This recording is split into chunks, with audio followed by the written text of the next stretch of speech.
Welcome back, family, to another edition of Tuesday's Conversation. Here I am once again in our series. For this month, I think we're having a Tuesday's Conversation series, I'll call it that, with another wonderful guest. Beside me is the lovely Rebecca Brown, who is going to be sharing in a little bit of a discussion about beauty standards.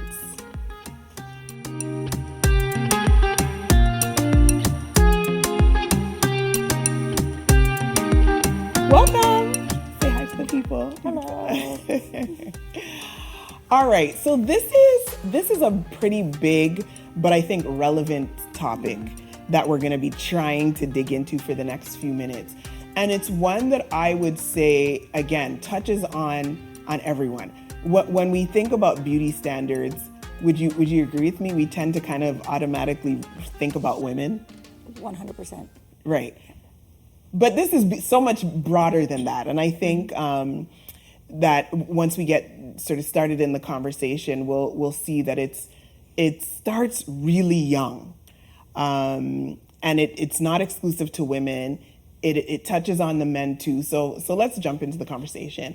So of course, you in your professional world, in your day-to-day, you work in what I'll say is the aesthetics, so-called beauty industry. And so your contribution or your discussion tonight is really coming from a place of your day-to-day experience. Yes. Okay. I do want to give a little bit of a disclaimer, and I know we were talking about this earlier. Okay. When I say beauty standards, I'm going to use that for the purposes of our conversation because I think most people have an understanding when we use that. But that word standard kind of got to me because, as that old saying goes, beauty is in the eye of the beholder. And so really, is it a standard? There really is not one universal standard of beauty. But I think what there is there's this notion of beauty that society tries to sell to us. What are your thoughts on that? Yes, I would have to agree with that. Yeah, that it's something that, now mind you, our context, and we want to be clear on that. We are speaking about this in the context of believers. We're in the kingdom, and so what society may try to impose already, there's a distinction, or there should be a distinction, certainly between we don't take our cues from society, but we live in society. Yes. We are surrounded and inundated by what society is trying to sort of put on us or describe and define as what beauty should be. So we're not immune from it. No, we are not. Yeah. It is there every day. Okay. So let's talk about the everyday. When you see, so you service clientele who come in specifically for cosmetic services. Yes. What would you say is the thing that causes the most satisfaction? What brings people in the door? Maybe let me start there. I'd say the number one thing we see there would be the aging process. What do you mean by aging process? They don't like the lines on the face. So they're trying to stop the aging process or reverse the aging process. Yes. They don't like the sagging jowls or neck. Yes. Or things of that nature. That is really interesting. I know we often hear about the fountain of youth, but it sounds like it's an actual thing. People have a hard time embracing aging. Yeah, and not just women, but men as well.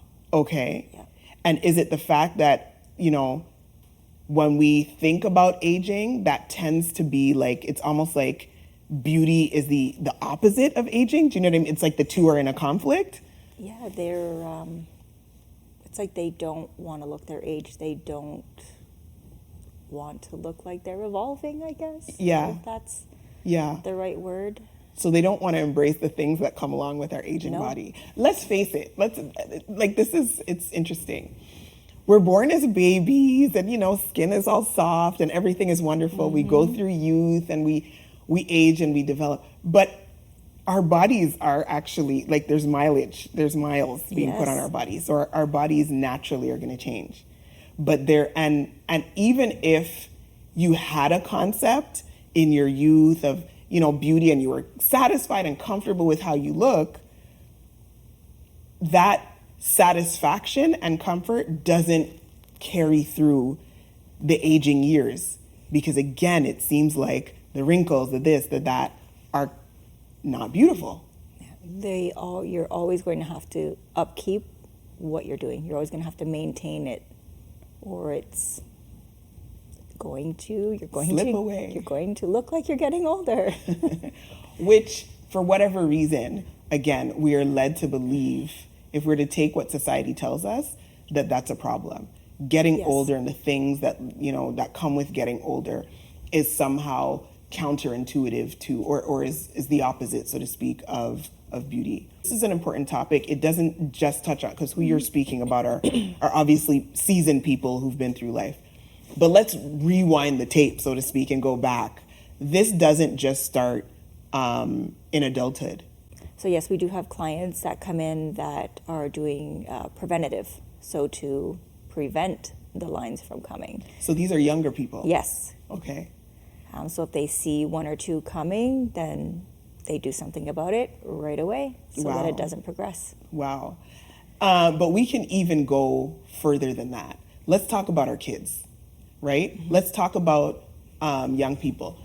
And I'm sure if we were to, really have an open conversation ourselves, from the time that we were younger, everyone has this, maybe this level of dissatisfaction, or at some point, there's something that triggers or is unleashed, whereby we're kind of just, we're in that tug of war between who we are, Yes. who God made us to be, what we look like, and everyone else, or someone else, a particular individual. Yes.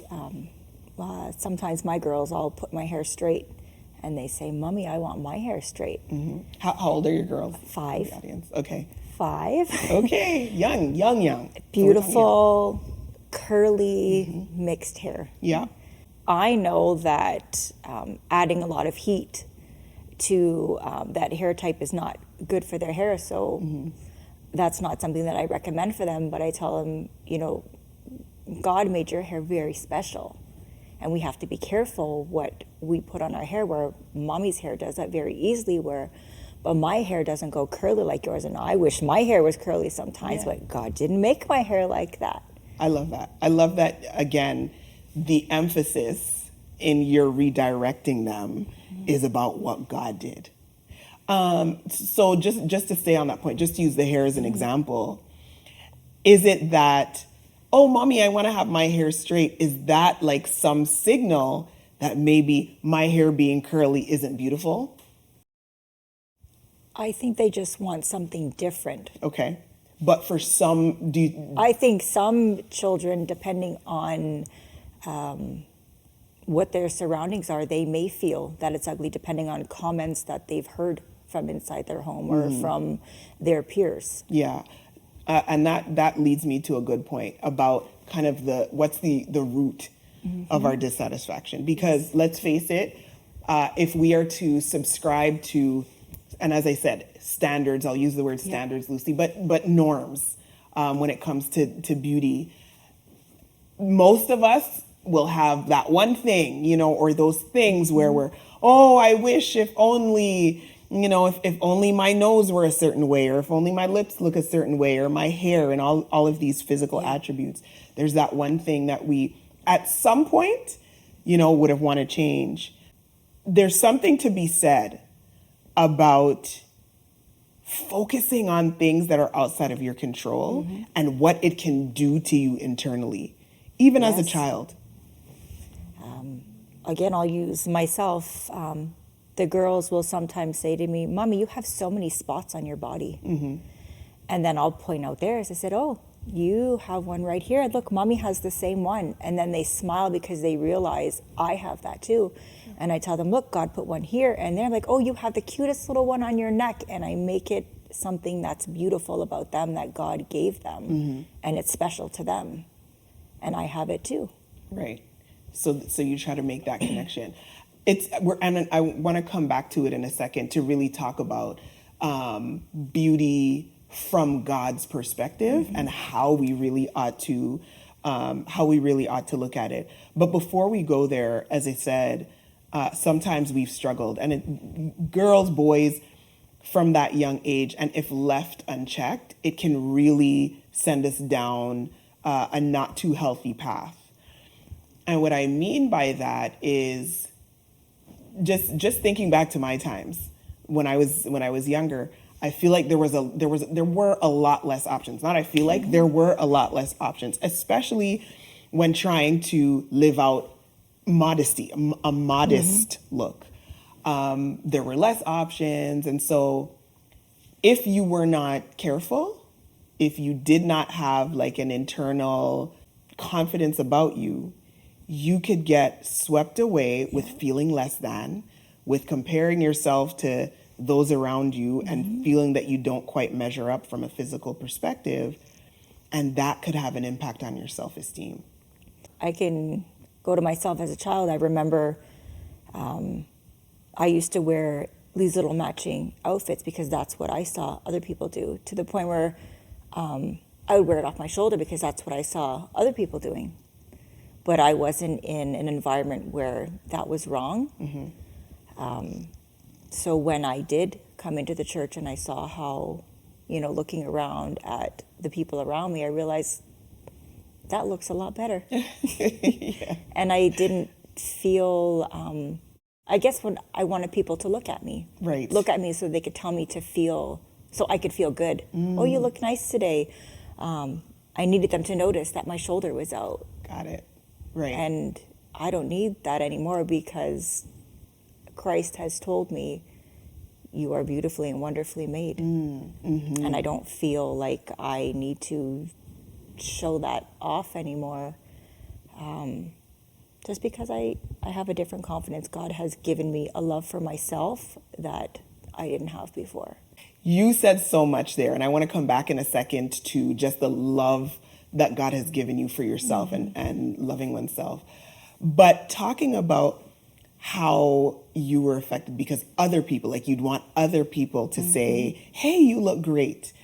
It's amazing to me that sometimes, as I was thinking about this, sometimes we embrace the fact that we are beautiful or how we perceive ourselves based on other people's affirmation, right? And how healthy or maybe dangerous is that?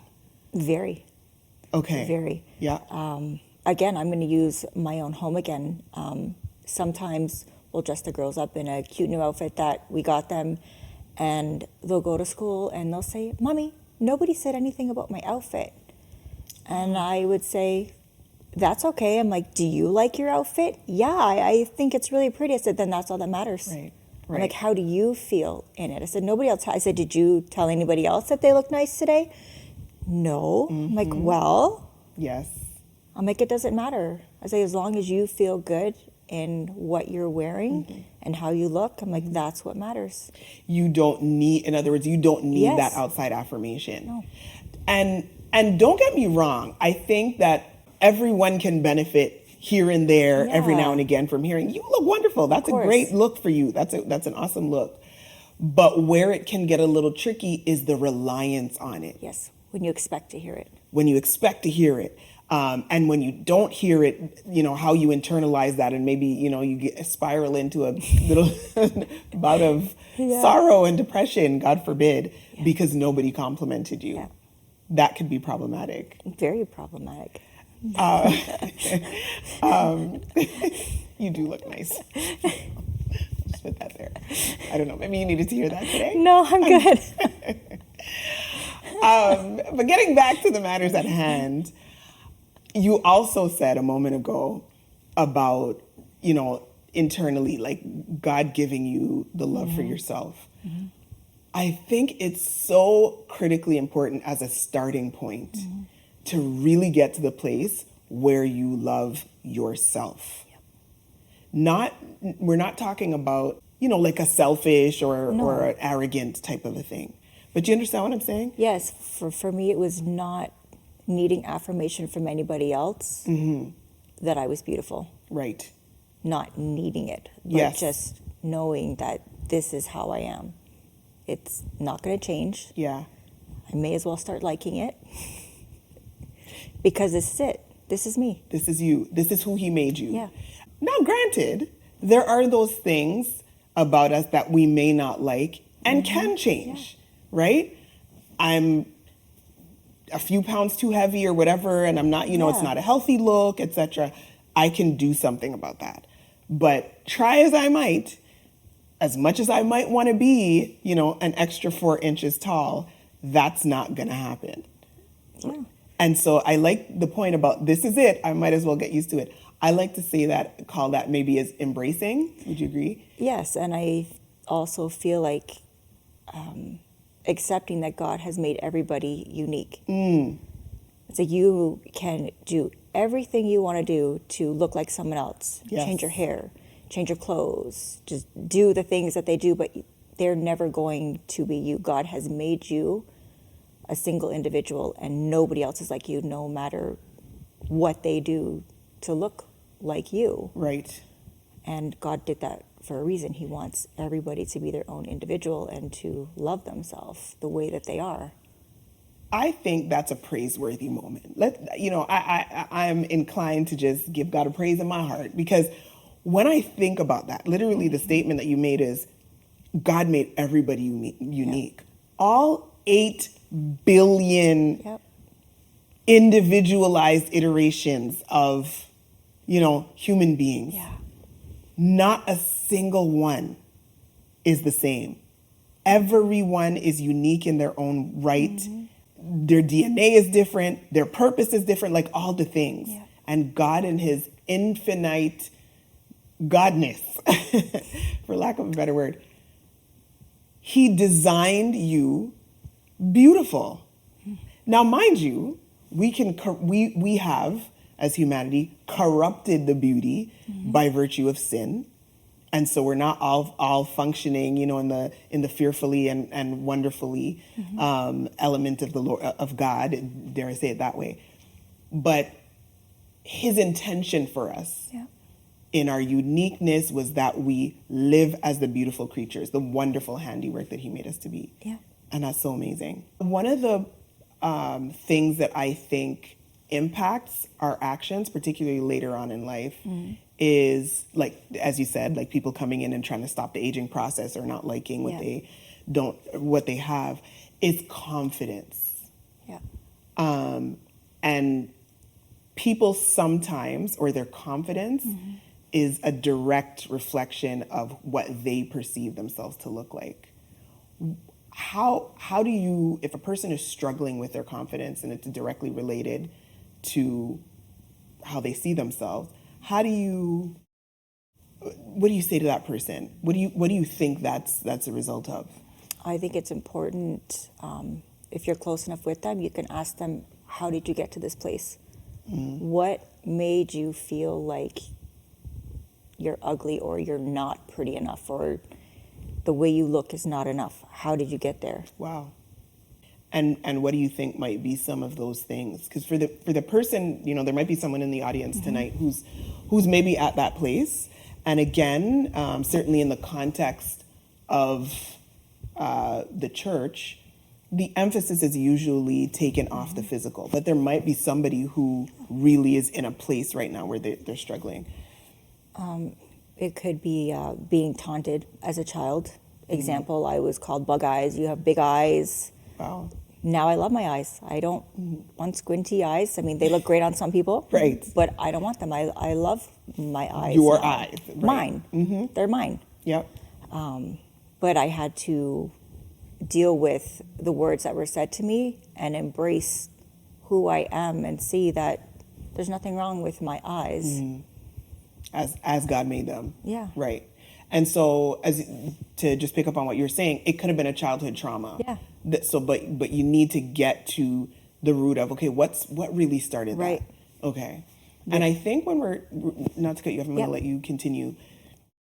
When we are talking about trying to figure out where something started, it really forces us to look deep Yes. within. And it's dealing with those things and not just covering them up with makeup. Not just, again, putting on the Band-Aid. It's dealing with those issues so you can accept what you look like and who you are and be comfortable in your own skin. Without turning it into something that it was not designed to be. And what I mean by that is without, as you say, some people really struggle. You've seen this. Yep. I think earlier when we were doing the pre-conversation, you were mentioning people just who become addicted. Yes. Can you share a little bit about what you mean by that? Yeah, once they have a procedure done, they still don't like how they look. They feel like more needs to be done. They just need to keep going, or they get to a place where they're infatuated with not getting older or not having something come back, so they just keep doing it over and over and over. And that's an escape. Like, as you said, Yeah. you really have to get to the root of what brings a person to that place in the first place. Okay, so I want to kind of turn the corner a little bit and really bring the focus back. Because again, as kingdom believers, I think we have such an advantage in the sense that we don't have to see things the way the world sees them. We see things the way God sees them and the way his word tells us to see him. But would you agree with me that as a priority, God is less focused on, or if at all, external beauty and more focused, more interested on the inside? 100%, definitely. Talking about inner beauty. Yeah. Say you go out to dinner with a friend, and you know that they don't eat meat. You're not going to order meat and eat it in front of them just because you can. And if you don't do that, they will respect that you care about their feelings, you care about their morals and their values. Even though you have the right to do that, you don't, because it's offensive to them. And sacrifice is a beautiful thing, and God is looking at the heart. He's looking to see that you care more about others than just filling your own desires and your own needs because you can. So let me unpack that, because you said a whole lot there, and you're obviously in the book. That's exactly what the Apostle Paul tells us. But what you did was you kind of broke down how beauty is on display outside of what your physical features are, how we can portray true beauty from the inside. And in that example, it was by prioritizing someone else's interests above your own. And I love how you said that sacrifice in and of itself is a form of beauty. I believe it's in 1 Peter. Peter is encouraging women. He's speaking specifically to women in this case, although again, not to negate or to leave the men out. But to paraphrase, and please go in and look at the scripture for yourself, he's basically saying, look, women, don't let your focus be on, the style of your hair or the jewelry that you wear or fashion, but focus on the inward man, so to speak, the inner individual, okay, your spirit, that quiet, meek spirit, how you present yourself, your conduct. That is how beauty should be on display. Less so about the things that we try to do and we try to add, but more so about how you present yourself to the world. Yes. And I feel like I want to say this, because I don't want anyone to leave, thinking, okay, well, we're supposed to completely throw, any sense of beauty and presentation out the window. As believers and as representatives in the kingdom, we ought to present well. That was something I was taught from, yay high. You're going out, you're going to present yourself well. You don't want to look homely. Right. or homeless. Right. Yes, I'll say that. We can do better, so we want to do better. But in other words, there's more to be said about beauty by how we present ourselves. Yes. How you interact with people.